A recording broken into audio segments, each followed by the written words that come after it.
Okay girls, this is my third video of session 1, and I was discussing the components of the ideology of Pakistan, and we discussed till the point number 3. Now we are going to discuss the social justice, point number 4, social justice and equality, which is left in the second video. So I will start from here.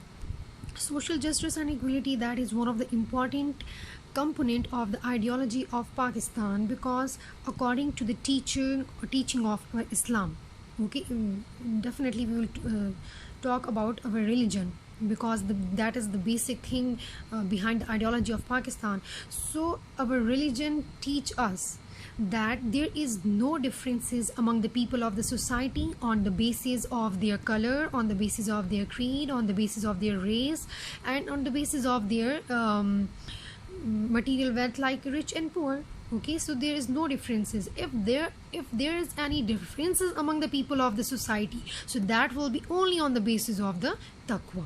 Now what is meant by taqwa? Taqwa means that in Urdu we can say parhezgari, like गुनाहों से तौबा करना, गुनाहों से बच के रहना, and in other words we can say the fear of the Almighty Allah. So only those people will have a difference. Otherwise all the people are same. So if we are saying that our religion tell us about all the people are same, so definitely they will have a same basic rights. Okay, they will have a same basic civic rights on the basis of the equality.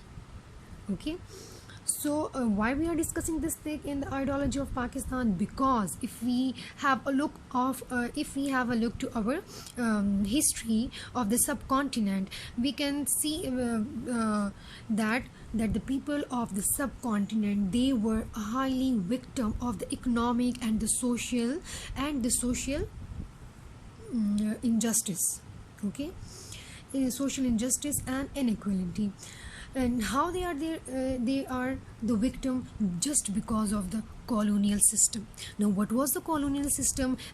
As you people know that the subcontinent, that was the colony of the Britishers, and the Britisher kept backward all the Muslims, and they were deprived of their all the basic needs or the basic rights. Okay, and they were also victims, and they were victim of economic and social degradation. What is meant by degradation? Degradation means that they were going towards decline socially as well as economically. Is that clear? So that's why, so it is also one of the important aim, and what of the important aim of the ideology of Pakistan, that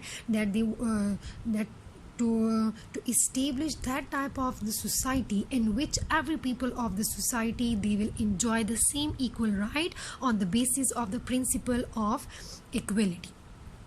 Is that clear? So that's how in social justice and equality, that is very important factor in the ideology of Pakistan. Now the next factor that we have is called the Islamic democracy. Islamic democracy, first you should know about the term democracy. The term democracy, that is derived from the Greek word democrates. Okay, now demo means the common people, and kratos means the strength or the rules. It means like we can say that the common people rule, ruling of common people, or in other word we can say that the government of the people, by the people, for the people. This is called the term democracy, and we can also say that this is the Western democracy. Okay, and here we have a short definition type of this democracy, like all the eligible citizens were allowed to speak and to vote in the assembly which set the laws of the state. Like all the eligible citizen means कि all the citizens that was elected through the process of election, and they were the representative of the people of that nation, so definitely they will be allowed to the assembly, and where they can speak for the rights of their people, and they can vote in the assemblies. And assembly, that was the place where a constitution is, where is all the legislation body and the constitution making body were set up over there. Okay, which make a law for our state. So that's how this is the Western democracy. In simple word, we can say the government of the people, by the people, and for the people. Now there is a little bit difference between the Western democracy or Islamic democracy.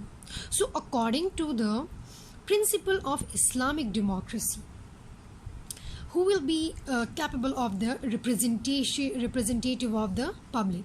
Who have the right of the public representation? So the public representative should be the one who is capable, who is truthful, who is pious. Pious means religious, okay? Who is faithful, and who is definitely almighty fearing person. So if anyone who have all these abilities, so definitely he will have a right of the public representation. So that is the Islamic democracy. And in this Islamic democracy, the right of the minority should also be guaranteed in it. So for this purpose, we have also brief examples in our Islamic history that is related to our holy prophet, to the caliph, okay? So we have a very important and a good example of this economic democracy as well, where they were also elected through elections, and they take oath by with the hands at the hands of their caliphs, and they fulfill their duties with the limitation of the Islamic Sharia, okay? So the thing is that the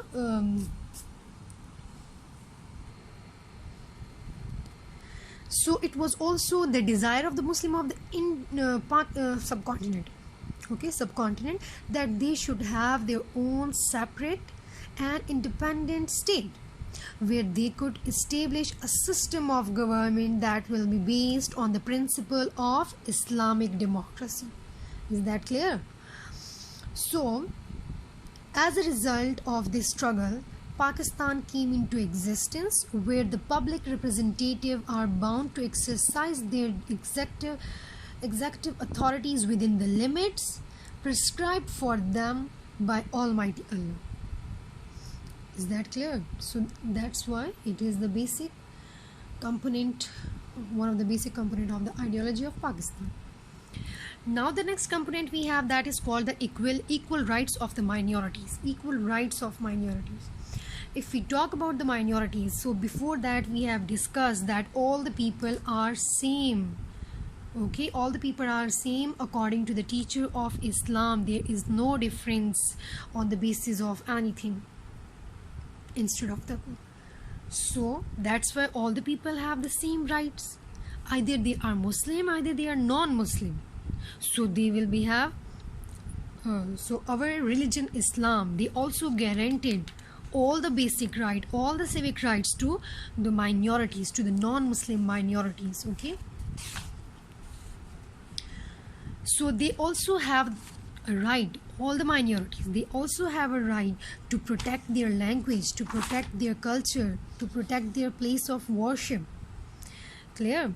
So it was also one of the basic component of ideology of Pakistan, that the Muslim of the South Asia, they want to establish that type of state where they where all the minorities should also have their own rights.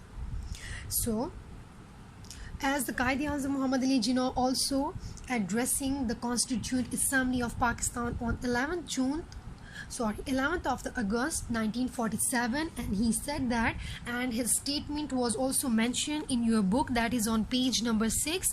I will read it out from your book. So Quaid-e-Azam said that you are free to go to your temples, mosque and other place of worship in the state of Pakistan. You may have belonged to any religious sect or creed. It has nothing to do with the business of the state. Clear? So we are making the beginning of our system with this fundamental principle, that we are all equal citizens of the same state. As it is very clearly stated in this statement of Quaid-e-Azam, that he has given, that he want to give a full freedom to all the minorities. So that is also the ideology of Pakistan. So on the basis of all these factors, on the basis of all these elements, so that's how we can say that how the ideology of Pakistan is important for all the Muslim of the South Asia. Okay, so that was the end of my topic for today.